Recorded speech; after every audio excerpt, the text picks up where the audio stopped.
帕金森氏症是心肝退化的疾病，会造成四肢无法度控制的直直喘。三军总病院最近发表上新的治疗的方法，就是伫患者的大脑内底放电极，达成治疗的效果。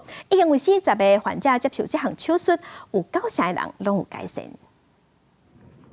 影片中50多岁彭女士双脚袂当控制，一直喘，走路也跌跌倒，需要靠轮椅才会当刷动。互医师诊断是帕金森氏症第3期。也毋过因为药物治疗效果无好，病况恶化真紧。2年前伊接受上新的脑前部电极切割术治疗，今麦会当正常生活。这能够自己走啊，人都不能自己走啊，都真坐轮椅啊。现在不用坐轮椅，可以自己走啊。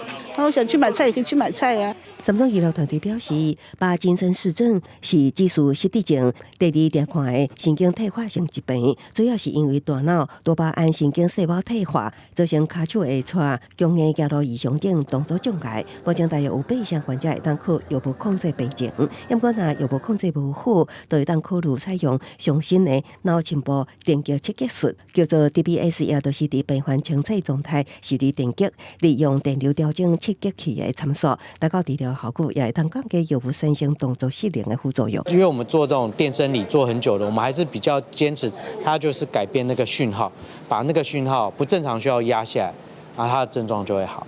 医疗团队强调，帕金森氏症的疾病环境不明，也无法度治本，只会当靠药物甲手术延缓神经退化。目前三种引进上新一代无孔立体定位系统，会当大大提高手术精准度。那过去5年已经有40位帕金森氏症患者接受这项新疗法，其中90以上患者手术了后运动功能拢有改善。记者综合报道。